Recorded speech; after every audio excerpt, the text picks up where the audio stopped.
অনেক কিন্তু তার সন্তানকে এবার পেয়ে যাবে এবং মেঘলার সামনে কিন্তু আসতে চলেছে এক মহাবিপদ। কি সেই বিপদ? আর গরিব ঘরে রাজপুত্র নাটকের 40 নম্বর পর্ব কবে কয়টায় এবং কোন চ্যানেলে প্রচারিত হবে তা জানতে পারবেন এই ভিডিওতে। তাই ভিডিওটি শেষ পর্যন্ত দেখুন। আর যদি এখনও আমাদের চ্যানেলটি সাবস্ক্রাইব না করে থাকেন তাহলে অবশ্যই ভিডিওতে একটি লাইক দিয়ে চ্যানেলটি সাবস্ক্রাইব করতে ভুলবেন না। তো ভিউয়ার্স, 40 নম্বর পর্বটিতে শুরু হবে রাতুলের নতুন ষড়যন্ত্রে। এবার মেঘলার জীবনে কিন্তু আসতে যাচ্ছে নতুন সংকট।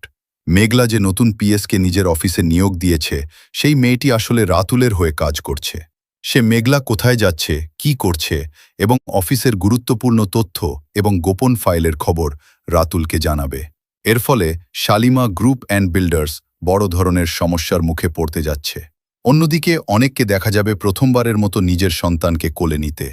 শিশুটিকে কোলে নেওয়ার পর তার মনে বাবার মমতা জেগে উঠবে।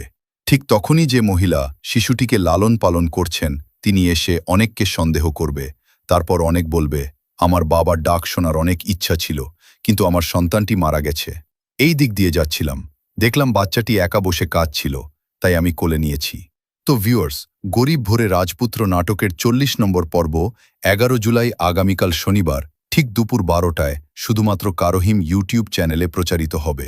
রাতুলের এই নতুন ষড়যন্ত্রের হাত থেকে মেঘলা কি বাঁচতে পারবে? আপনাদের কি মনে হয়? অবশ্যই কমেন্টে জানাবেন। আর ধামাকাদার এই 40 নম্বর পর্বটি দেখার আমন্ত্রণ জানিয়ে ভিডিওটি এখানেই শেষ করছি। সবাই ভালো থাকবেন, সুস্থ থাকবেন।